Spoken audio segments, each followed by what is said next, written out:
Récemment, à l'occasion d'un tri dans mes fichiers photos, je suis retombé sur mes premières images, les premières collabs que j'avais fait en 2016 via des groupes Facebook pour des portraits et globalement mes premières photos, mes tout débuts dans la photographie avec mon premier appareil photo numérique. Alors la première chose qu'on se dit quand on voit ces photos, c'est que bon, heureusement qu'on a progressé depuis parce que voilà, on voit forcément toutes les erreurs de prise de vue, de retouche, les choix, voilà, et toutes les photos où à l'époque on disait « Waouh, c'est franchement pas mal, je progresse de ouf ». Bon, quand on les met face à ce que je fais aujourd'hui, bah voilà, on se dit « Waouh, j'avais quand même encore beaucoup à apprendre ». Mais ça m'a fait penser à quelque chose, puisque l'appareil que j'ai utilisé pour faire ces photos, je l'ai toujours. Et depuis quelques temps, depuis même plusieurs années, il est dans un coin, je m'en occupe pas trop. Il a servi à ma femme pour faire sa chaîne YouTube, bon voilà, c'est un peu l'appareil de backup, et ça fait longtemps que je me dis qu'il faudrait que je me rachète un appareil photo compact à mettre dans le sac, et puis pour des photos de famille, qui soient en numérique, parce que c'est pas forcément toujours facile de dépenser beaucoup d'argent, parce que j'ai plein d'appareils photo compacts, mais argentiques, et voilà, pour les photos de famille, on va pas forcément claquer une pellicule à 20 balles à chaque fois, et je me suis dit, l'occasion, c'est un signe divin, c'est peut-être l'occasion de tester ce boîtier et de voir si il vaut encore le coup en 2024 et si les photos qu'il produisait en 2015 étaient vraiment que du photographe, que de l'erreur et de l'apprentissage, et quels sont les progrès que j'ai pu faire aujourd'hui en réutilisant le même matériel avec lequel j'ai commencé. Bonjour à tous et à toutes, je suis Baptiste de MGK Photographie, photographe professionnel spécialisé dans la photographie de mariage et la formation photo en argentique, mais aujourd'hui, une fois n'est pas coutume, on parle pas d'argentique puisqu'on va parler de mon premier appareil photo numérique, le Canon EOS 100D.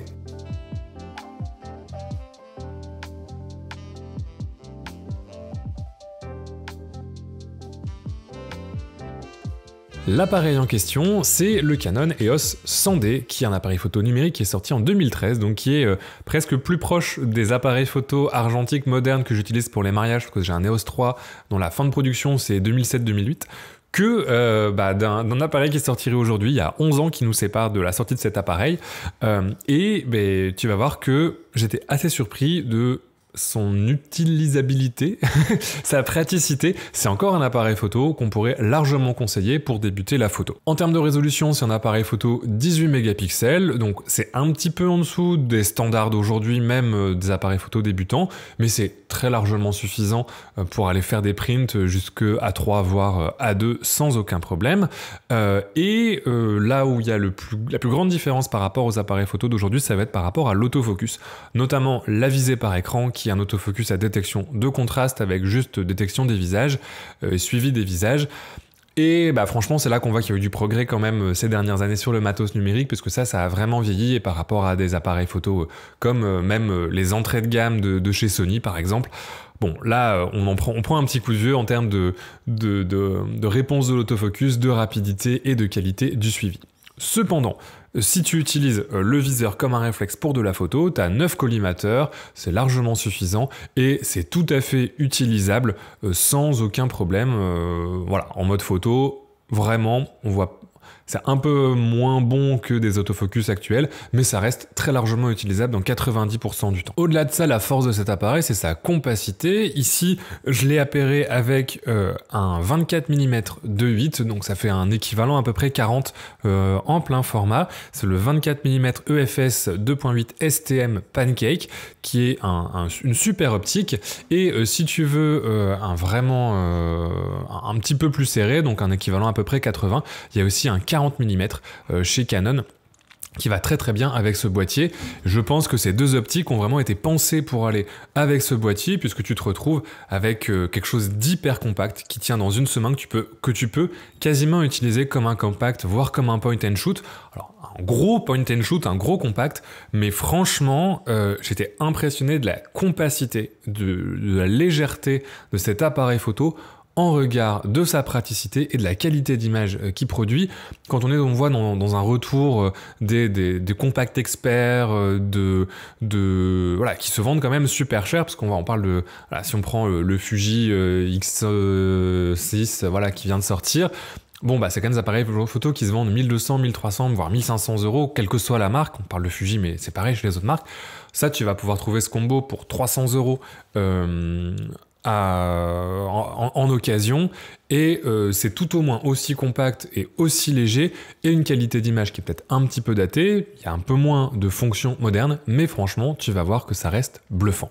Allez, c'est parti, je t'embête pas plus longtemps avec la caractéristique technique, et on va aller prendre des photos. J'ai donc commencé à emporter cet appareil un petit peu partout dans mon sac, à commencer sur Paris, où j'avais des prestats clients pas mal ces derniers temps pour des mariages et pour des séances de couple. Et voilà, je voulais en profiter pour avoir cet appareil dans mon sac un petit peu en backup, et puis pour pouvoir faire de la photo de rue, de la photo classique, ce que j'aurais fait avec un petit appareil photo compact. Pour le coup, on va commencer tout simplement par une petite session de photos de rue à Paris en attendant les clients que j'avais ce jour-là. L'appareil photo déjà est super léger, donc on peut le prendre à une seule main, surtout avec cette optique, donc c'est très pratique pour la photo de rue. Alors bien évidemment, il faut utiliser l'œilleton pour l'autofocus. Ça, c'est un petit peu un problème par rapport à l'écran. Là, tu vas voir que sur la première, j'utilise l'écran, mais c'est franchement pas le plus pratique, et franchement, en termes d'autofocus, on peut vraiment pas lui faire confiance en termes de focus, ou alors il faut vraiment qu'il y ait des très bonnes conditions lumineuses, c'était le cas ici, mais c'est pas l'idéal. Cependant, en termes de qualité d'image, c'est hyper correct. Alors c'est pas les meilleures photos de rue d'un point de vue esthétique, mais je trouve que les couleurs qu'on retrouve avec l'appareil, alors là j'ai retouché un petit peu les photos quand même, mais on a quand même des super couleurs avec cet appareil photo et une super qualité. Tu le vois ici, si je zoome dans l'image, franchement c'est hyper correct. On est là à 100% de l'image. Est-ce qu'on est sur la meilleure définition possible par rapport au standard actuel? Non, mais voilà, franchement, on va pas se plaindre, c'est largement suffisant. Comme il est en plus assez compact, on peut s'approcher facilement des gens, le déclenchement reste très discret pour un réflexe. Dans la rue, franchement, on l'entend pas du tout. Et est-ce que c'est le meilleur appareil photo pour de la street photo? Je ne sais pas, mais avec cette optique, c'est très largement utilisable. Ça fait un petit peu appareil de touriste, on n'est pas sur un Ricoh GR ou quoi que ce soit, mais avec la petite focale fixe de 24, voilà, tu vois que j'arrive à être assez rapide, prendre des photos facilement dans la rue sans trop de problèmes. J'avais ensuite un shoot au niveau de la plateforme du supermarché Beaugrenelle, et en attendant toujours les gens que je venais shooter, d'ailleurs ces images vidéo sont prises aussi avec le 100D, pour te donner un petit peu une idée de la qualité vidéo, j'ai fait quelques photos d'architecture dans l'endroit, qui était en plus super. C'est la première fois que j'allais à cet endroit-là sur Paris, et il y avait beaucoup à faire. J'étais assez surpris de ce que je pouvais trouver, et encore une fois, j'ai été très agréablement surpris par la qualité des images, par les couleurs que j'arrive à récupérer. Déjà même sur l'écran du boîtier, elles sont géniales, mais avec un peu de retouche, on arrive vraiment à faire quelque chose. Je ferai une petite partie spéciale retouche pour ceux qui sont abonnés à MGK+, qui auront la version longue de la vidéo. Mais tu vois, voilà, on a quand même des images qui sont très chouettes et qui sont largement qualitatives, sortant d'un boîtier qui coûte d'occasion 160 €. Voilà, je pense que c'est pas trop mal. 160 € pour le boîtier, 100 € pour l'optique. Voilà, pour 260 €, tu peux faire ces photos-là. Voilà, appareil qui a 13 ans, vraiment bluffé par la qualité d'image qui en ressort. Attendez, est-ce qu'on peut se remettre dans le cercle? J'aimerais juste en faire parce qu'en fait, je fais en même temps une autre vidéo sur cet appareil-là qui est mon premier appareil photo. Trop bien. Et je voulais profiter d'aujourd'hui. Je fais un peu tout, je fais de la photo, mais je voulais profiter d'aujourd'hui, faire juste quelques photos de portrait avec genre ce setup pour avoir. Je faisais la mobilité.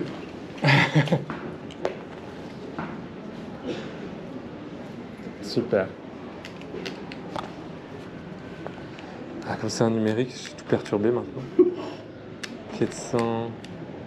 Attends, il est en quoi? Il est en manuel, c'est pour ça. Hop.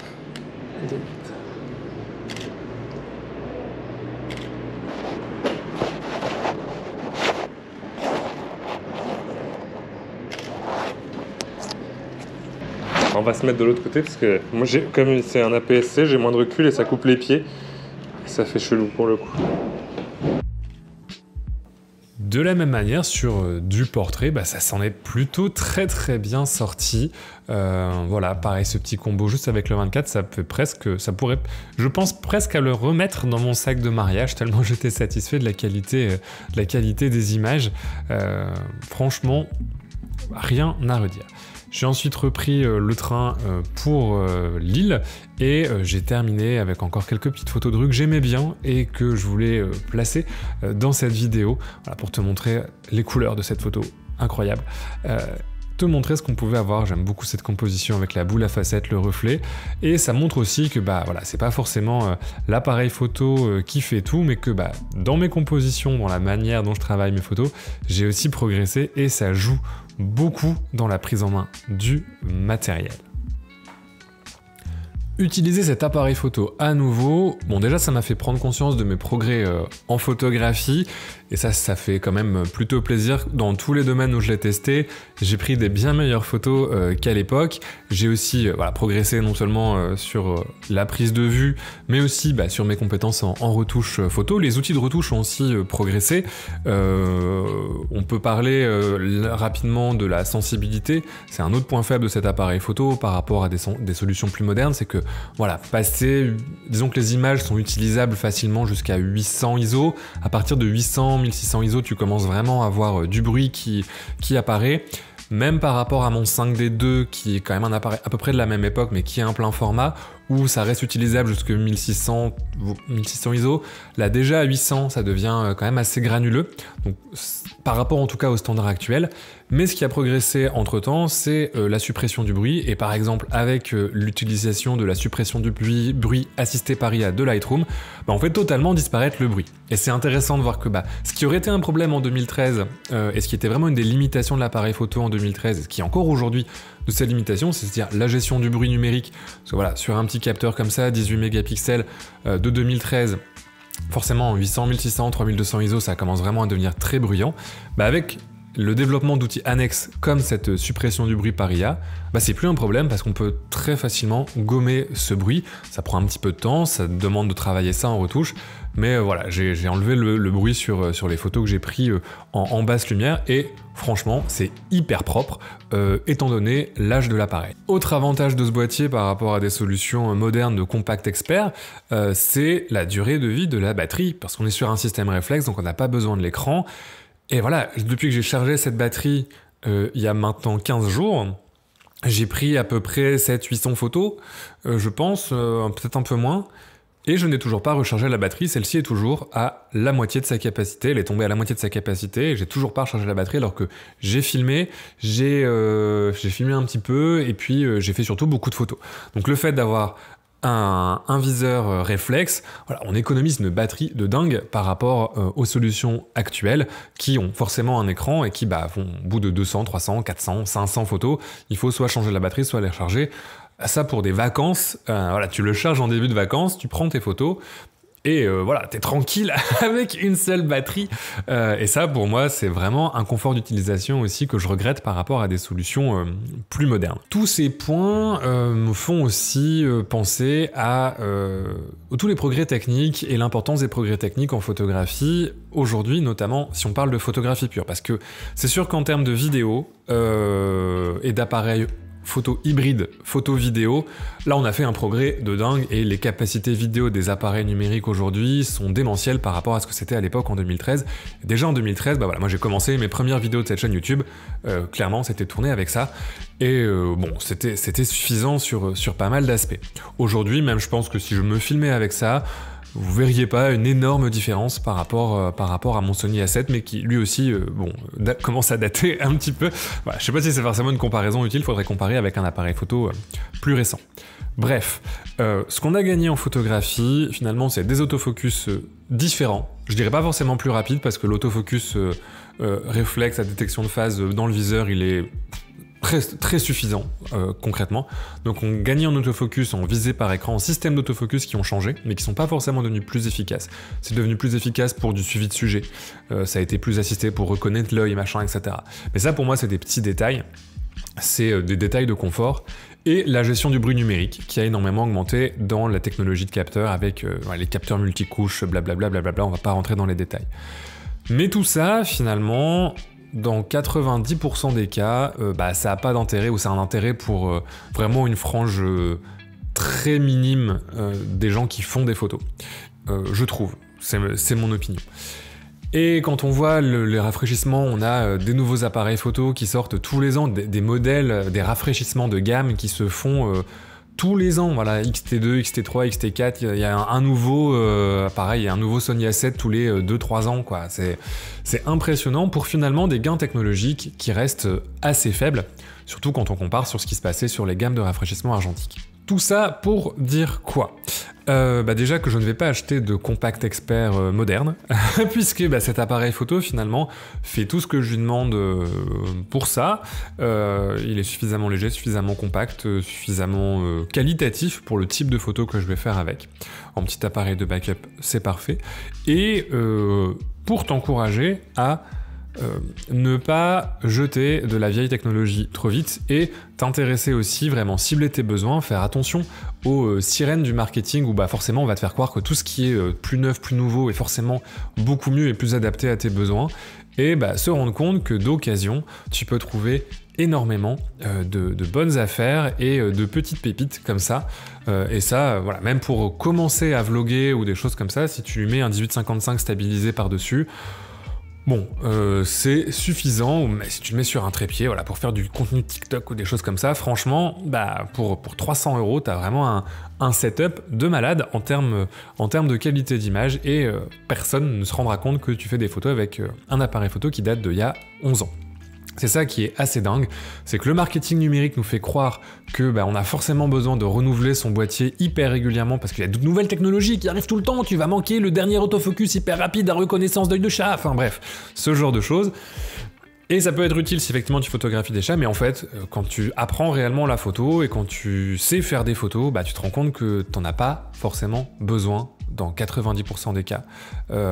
C'est du confort pour des professionnels, pour des gens qui vont être experts de ça. Et si tu veux juste prendre des photos pour toi, voilà. Le Canon 100D de 2013, je te mettrai des liens en description pour trouver cet appareil photo d'occasion sur des sites fiables.